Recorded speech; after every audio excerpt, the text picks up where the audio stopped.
చెట్లవి అంటే ఎక్కి దూకేశారు కానీ ఒక పెద్ద మహాసముద్రాన్ని ఎట్లా ఈదాలి? కానీ నల నీలులనే వానర శిల్పులు సహకారంతో వారు వారధిని నిర్మించడం మొదలుపెట్టారు. రామ అనే నామాన్ని రాళ్లపై రాసి నీటిలో వేయగా ఆ బరువైన రాళ్ళు కూడా నీటిపై తేలుతాయి. భగవన్నామస్మరణలో ఉన్న గొప్పతనాన్ని తెలియచేసే అద్భుతమైన ఘట్టం ఇది. రామాయణం అనేది ఒక కావ్యం అని ఎవరన్నా అంటే రామాయణం గొప్ప కావ్యం కావచ్చు, కానీ అంతకంటే ముఖ్యమైన విషయం ఏంటంటే రామాయణం మన చరిత్ర. ఆ చరిత్రకి నిదర్శనంగా రామసేతువు ఇంకా అక్కడే నిలబడి ఉంది. అంతరిక్షంలోంచి చూసిన వీడియోస్లో, సైంటిస్టులు చేసిన రీసెర్చ్లో రామసేతువు కట్టబడిన సమయం రామాయణం జరిగిన సమయానికి ఎగ్జాక్ట్గా మ్యాచ్ అవుతుంది.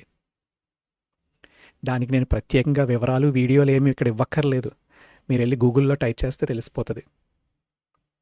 భగవంతుడి నామంపై నమ్మకం ఉంటే జీవితంలో ఎలాంటి కష్టాల సముద్రాన్నైనా సులభంగా దాటచ్చని మనం ఈ ఘట్టాన్ని విని నేర్చుకోవాలి.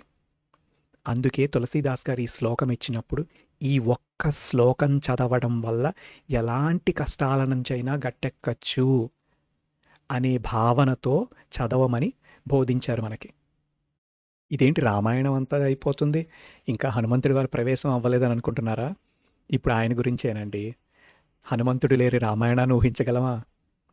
లంకాపురీ దహనం. యుద్ధానికి ముందు రాయబారిగా వెళ్ళిన హనుమంతుడిని రావణుడు అవమానిస్తాడు. ఆయన తోకకు నిప్పు పెట్టి ఆనందించాలనుకుంటాడు. కానీ హనుమంతుడు తన విశ్వరూపాన్ని ప్రదర్శించి అదే అగ్నితో లంకను దహనం చేస్తాడుమాట. హనుమంతుడు అష్టసిద్ధులు నవనిధులు కలిగిన దివ్య స్వరూపం. ఆయన సాక్షాత్ శివరూపంగా భావిస్తాం. అలాంటి హనుమంతుడికి ఆ చిన్న మంట ఏం చేయగలదు చెప్పండి? రావణుడు అజేయుడనే ఒక భ్రమలో ఉంటాడు అప్పటి వరకు. ఆ భ్రమని బద్దలు కొట్టిన సంఘటనే ఈ ఘట్టం మాట.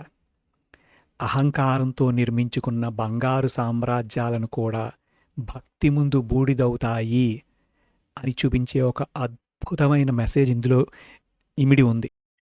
పశ్చాత్ రావణ కుంభకర్ణ హననం. హనుమంతుడు వెళ్ళి వచ్చి అమ్మవారి మణిని తీసుకుని వచ్చి రాముడి వారికి ఇచ్చేశారు, అంటే వారధి కట్టేశారు. ఆ తర్వాత రాముడి పయనమై లంకా నగరానికి చేరుకున్నారు. చివరికి ఒక భీకరమైన యుద్ధం మొదలవుతుంది. మొదట అజ్ఞానానికి ప్రతీకైన కుంభకర్ణుడిని, ఆ తర్వాత 10 తలల రావణాసురుని రాముడు సంహరిస్తాడు. ఈ కథంతా, ఈ కథలోని వివరాలన్నీ మనకు తెలిసినవే.